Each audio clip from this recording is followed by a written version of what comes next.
Section 7. Unit 2, Deeds of Trust and Mortgages. Introduction and Objectives. Lesson 1, Comparing Instruments of Real Estate Finance. Lesson 2, California and the Deed of Trust. Lesson 3, Common Clauses and Provisions in Finance Instruments. Lesson 4, Additional Clauses and Provisions in Finance Instruments.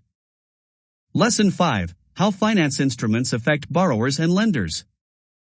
Security Instruments and Standard Provisions.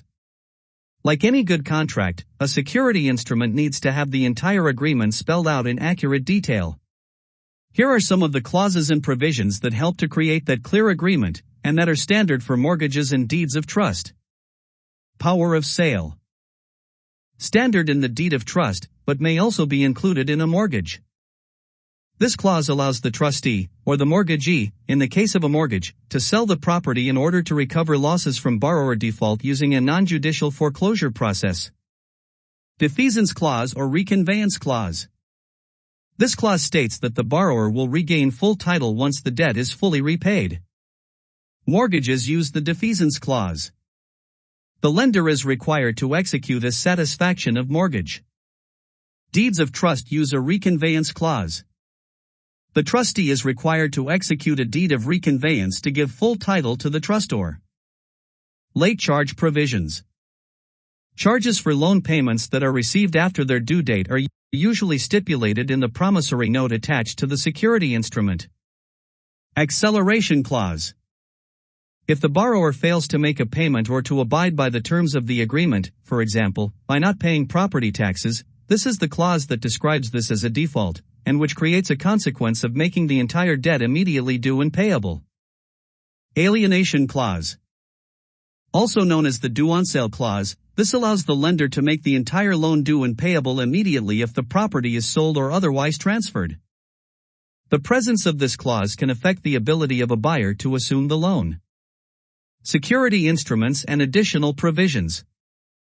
Depending on the transaction, clauses and provisions may be included in the security instrument or the promissory note to establish the details of the specific agreement.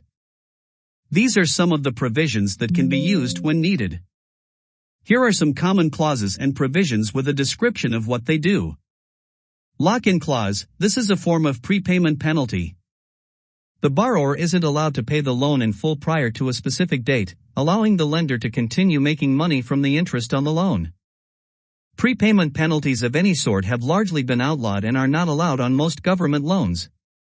The lock-in clause is something that is only likely to be included on very high-yield mortgages where the lender wants to ensure earnings for a specific time period.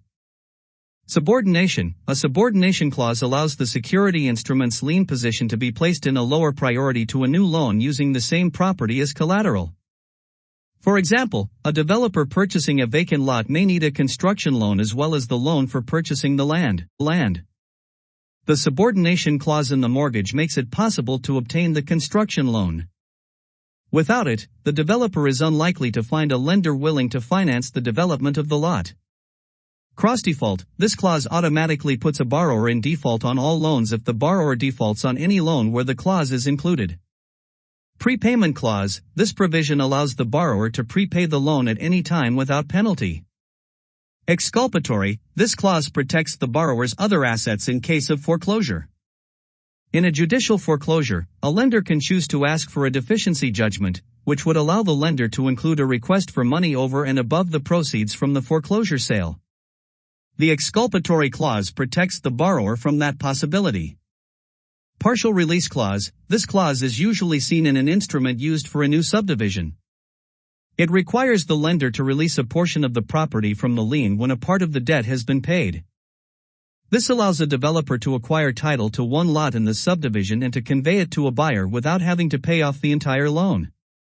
The clause is called the partial satisfaction clause when used in a mortgage, and a partial reconveyance clause when used in a deed of trust.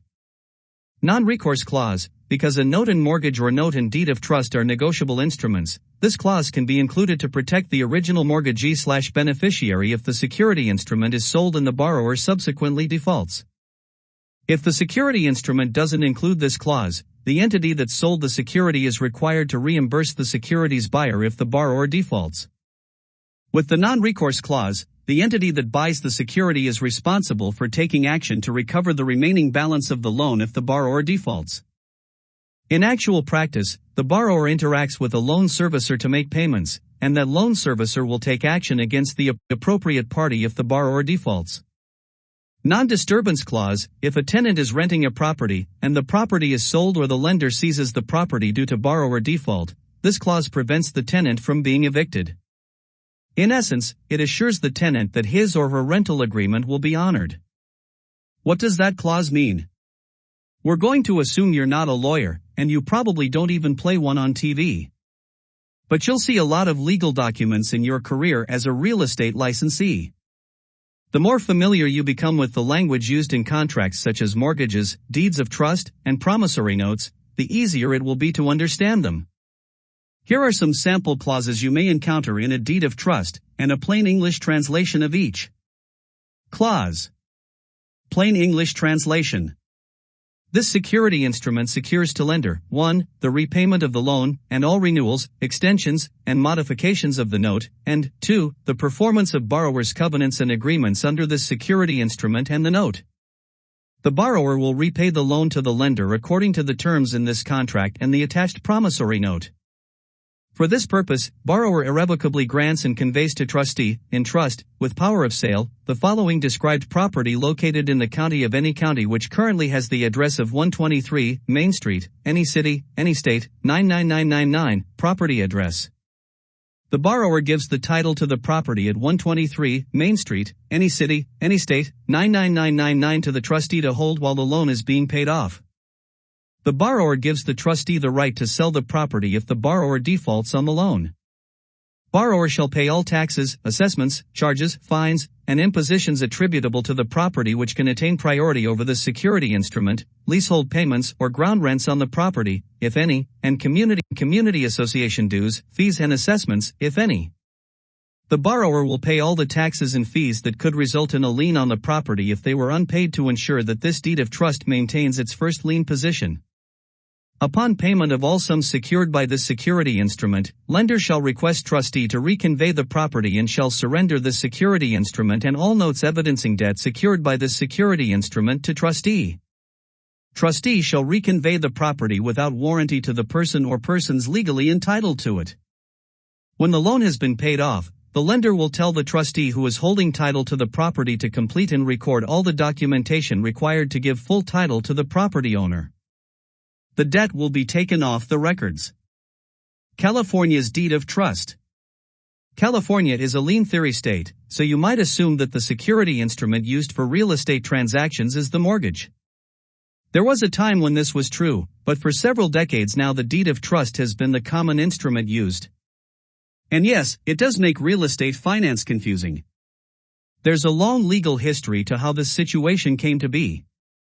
The short story is that the deed of trust is the preferred instrument because of the way foreclosure laws work in California. If a mortgage is used, unless the mortgage instrument contains a power of sale clause, a lender pursuing foreclosure must use the judicial process.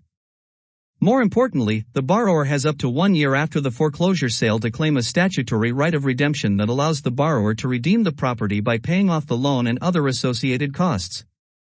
This, as you can imagine, can result in a bit of disappointment for the buyer who won the property at the foreclosure auction.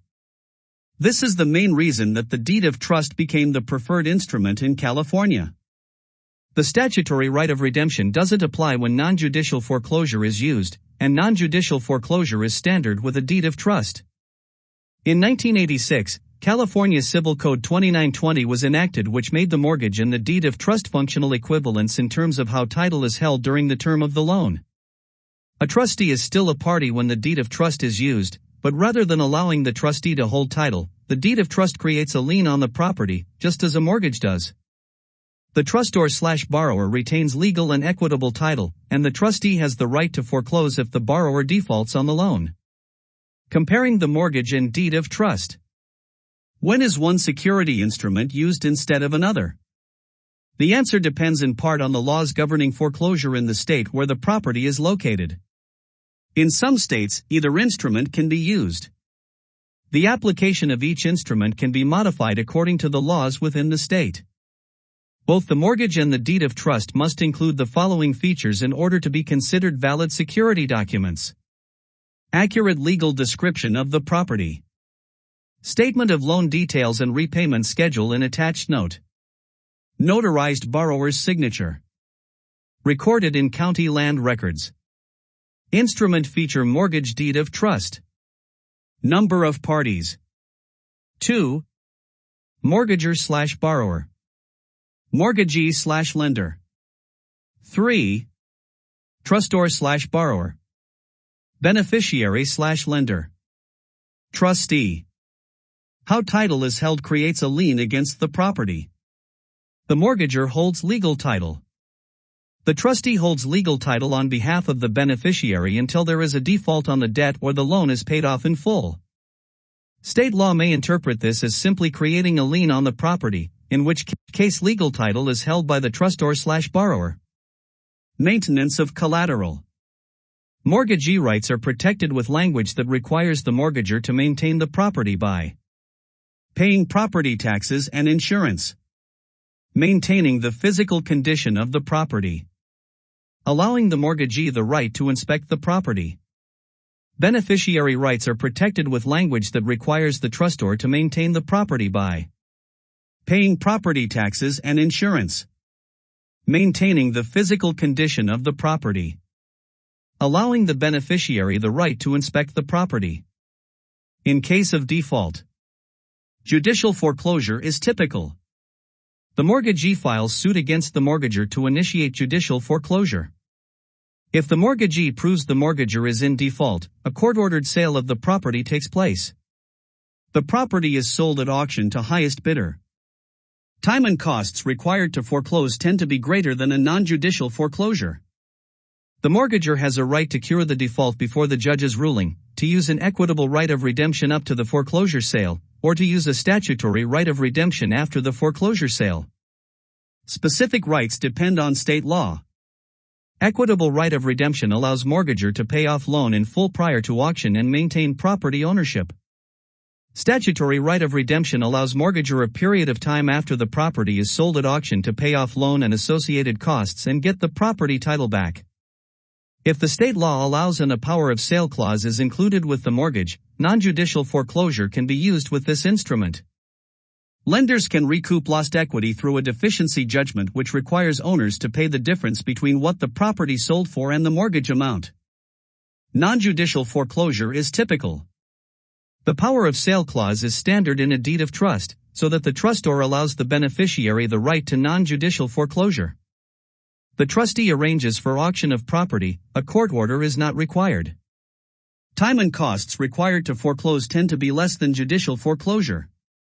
The trustor is given notice of the sale and can cure the default and reinstate the loan prior to the sale. The trustor does not have any statutory right of redemption. The auction sale is final. Lenders can recoup lost equity through a deficiency judgment, which requires owners to pay the difference between what the property sold for and the mortgage amount. Release terms lender executes a satisfaction of mortgage form, which is recorded to give notice that the mortgage terms have been met. Release clause directs trustee to execute a deed of reconveyance, which CONV.